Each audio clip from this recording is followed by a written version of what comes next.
What would you do if the person who desperately needed your help suddenly tried to ruin your partner's life? In today's story, the protagonist's choice is a masterclass in how to handle it. My partner, Clara, a vibrant and hardworking woman, had a close friend and boss, an older gentleman in his 50s named Arthur, who owned the mechanic shop where she worked. Arthur had been struggling with liver disease for a while and was desperately in need of a transplant. He'd been on the official transplant list for what felt like an eternity, with no promising leads. Many of us, including myself, volunteered to get tested to see if we were a match, hoping to offer a direct donation. When the results came back, I was the one.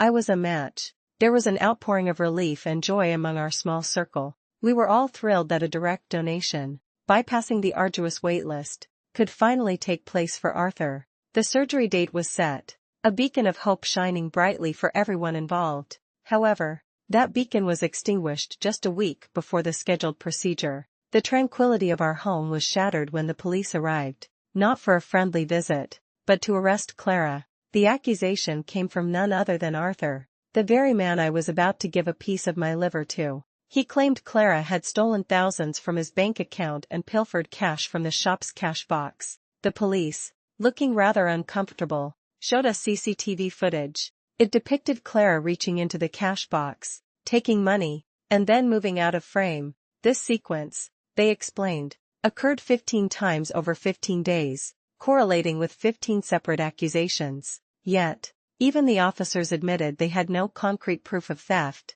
nor could they ascertain the exact amounts allegedly taken. They acknowledged that Clara regularly used the cash box for legitimate transactions, handling customer payments and providing change. The police also expressed their skepticism about how she could have accessed his bank accounts, confiding that they suspected this was some form of insurance fraud, and Clara was merely a convenient scapegoat. My mind raced. How could Arthur, a man whose life I was literally about to save, do something so malicious? The betrayal stung, leaving a bitter taste in my mouth. Without a second thought, I immediately called the hospital and my transplant coordinator. My decision was firm. I backed out of the surgery. This reveals Arthur's greatest fatal flaw, his shocking lack of judgment, which ultimately sealed his fate. Life, as it always does, moved forward. Clara, resilient and strong, found a new job, and we prepared for the upcoming court date. 6 months later, the case was summarily thrown out of court,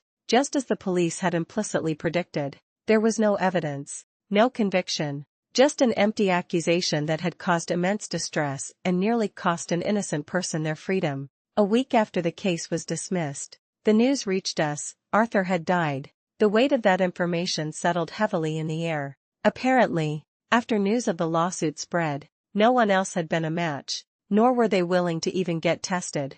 And within the vast and complex transplant system, a suitable match couldn't be found in time. A profound guilt began to gnaw at me. I felt as though I had allowed someone to die, that I had, in a twisted way, murdered him. Had I let personal pettiness overshadow the sanctity of a human life? Clara and our friends vehemently disagreed.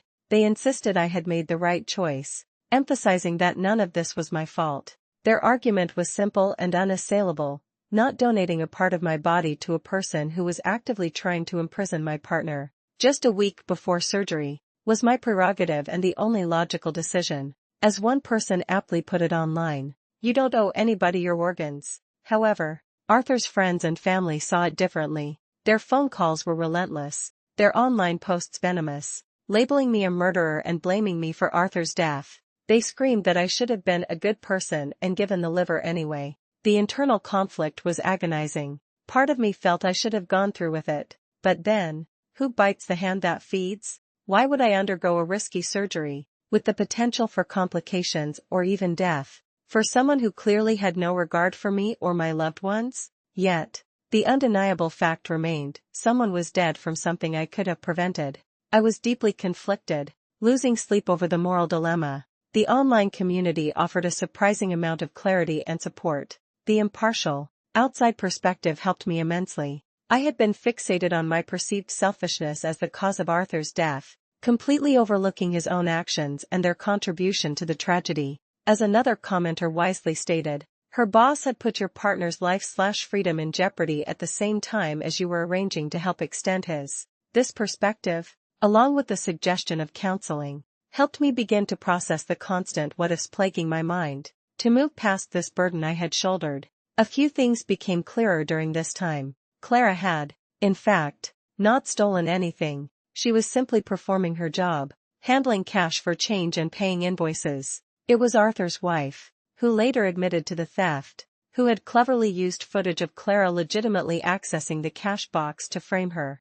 And it was pointed out to me that given Arthur's severe illness, it might not have even been him initiating the lawsuit, but his wife. This realization struck me deeply, adding another layer of guilt. That's a great point I never considered, and now makes me feel even more guilty. I should have checked, I thought. Our legal system in the UK operates differently from the States. There was no bail to pay. I simply had to take Clara home and ensure she attended court dates. This might explain why the police were so candid and kind, even buying us lunch from Subway, as they seemed to recognize the absurdity of the situation. Furthermore, it was highly probable the surgery would have been cancelled anyway. I had 1 or 2 more welfare checks scheduled with the transplant team that week, and the immense stress I was under would have likely made me unfit for the procedure. My workplace, understanding the ordeal, had already given me that week and the following one off, commending my prior willingness to donate. Ultimately, the lesson here is profound. Actions have consequences,